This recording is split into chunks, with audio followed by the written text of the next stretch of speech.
Happy Pie Day, friends. Let's make a pie. First, we're going to take 1 1/4 cups of plain flour and put it into our food processor along with 2 tablespoons of sugar and 2 tablespoons of cocoa powder. And then we're just going to pulse that together until we get a relatively even color, because we don't want streaky dough. Nobody likes streaky dough.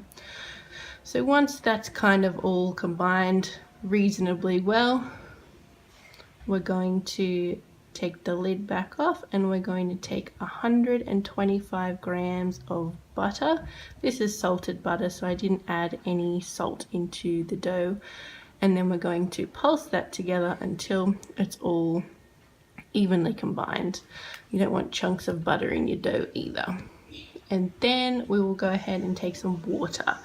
And how much you use will depend on your flour and how humid it is where you live. I ended up using 3 tablespoons of water, but just add 1 tablespoon at a time and pulse in between until it starts to come together in a sort of almost together but not quite chunky sort of dough.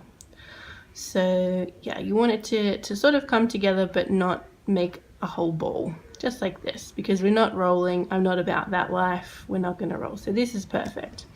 So then we'll clear some space and we will bring in a pie dish. This particular pie dish belonged to my granny and she used to make the best apple pie in it. She actually used cloves in her apple pie instead of cinnamon. So for me, cinnamon and apple is a bit of a weird combination, because growing up I always had clove and apple, which I know is really off-putting for a lot of people. But you let me know what your favorite pie is. As for this one, we're going to take our chocolatey dough and we're just going to spread it out. We're just going to press it out into all the bottom and up the sides of the pie dish until it's all nice and evenly covered. Take your time, or take as much time as you want or have to do this, making sure that you are not leaving any blank spots or any spots that are too thin. So as even as possible, as even as it's possible for you to get. And then once it's all fairly even, fairly well pressed out, we're going to take a fork and we're going to just poke all the holes in the bottom, just like that, magic. And then once that's done, we're going to take it and put it in the freezer for 15 minutes. While that's happening, we'll work on our filling. So we're going to take 2 blocks of dark chocolate, 70% or more, and break that up. And to that bowl, we're going to add in 1 tablespoon of sugar, 1/2 cup of milk, and as much vanilla as you can get out of the bottom of your container. I keep my vanilla in the fridge, so it's always really thick and hard to get out of the bottle. So that's probably about 1/2 teaspoon in there. And then we're just going to take that and put it in the microwave, melt it pretty slowly, 30-second bursts, until it is smooth and glossy, making sure that you of course stir in between each time so that your chocolate doesn't burn, because that's gross. Set that aside and bring in some more dark chocolate. There's a lot of chocolate in this recipe.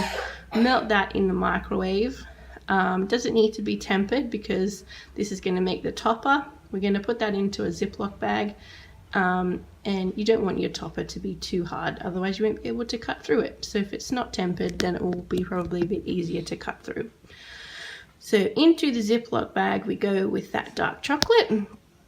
And then we're going to bring in the template for our topper, and of course it's Pie Day, so we're going to have the pie symbol, because what would a pie day be without a pie? So snip the corner off your Ziploc baggie. You could of course use a piping bag, but I don't keep piping bags around my house. And we're just going to start tracing the outline of our little pie symbol here, and of course you do whatever shape suits you. This one is actually fairly easy, and I just traced it off my computer onto some baking paper and onto the back of the baking paper. So fill that in once you've done the outline, and then we're going to set that aside in the fridge to firm up a bit, just to make it easier to manage when it's time to put it on top of the pie.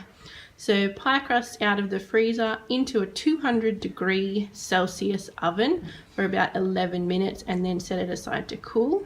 And while it's cooling, we're going to take 300 milliliters of thickened cream or heavy whipping cream, or however you like to call your cream at your house, and some icing sugar, about half a cup. Didn't want to come out of the bowl because it was very humid here. And it got a bit clumpy. So we're just gonna whip that up with our electric beaters until it forms to stiff peaks. When it starts to look something like this, you know you're on the right track. Don't whip it too far though, or you'll get butter, and nobody wants butter.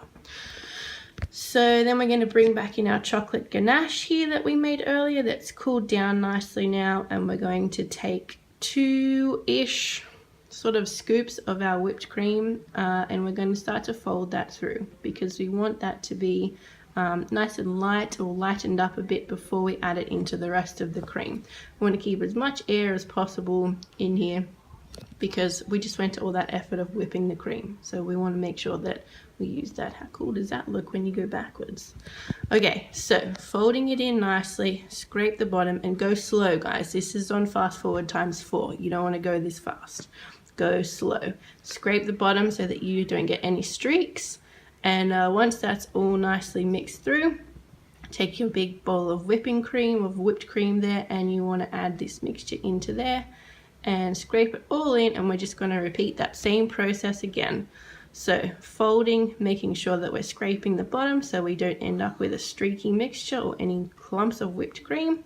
And just as before, you want to make sure you go slow. This is on fast forward because otherwise it would be taking way too long. Doesn't anybody have an hour of time in their life to watch this video? No, they don't. So we fast forward. And once that's all nice and smooth and nice and streak free, and look how silky it looks, make sure you taste it. Always taste your cooking, guys. It's very important. We're going to bring back in our cooled pie case here, and we're going to start scraping in that nice, smooth, silky, luscious filling. Scrape it all out into your pie, and then you're just going to want to spread it out. This is a very easy pie, although there was a lot of dishes to wash up at the end of it. This is okay. So scrape the bowl. I mean, scrape it as much as you want, because obviously lick it clean when you're done. And then just spread it out nice and smooth. This was actually really relaxing when I was spreading this out. It was very satisfying. So get that top nice and smooth as much as you possibly can. And yep, take as long as you want, honey. That's it. Take your time. There you go. Okay, there we go.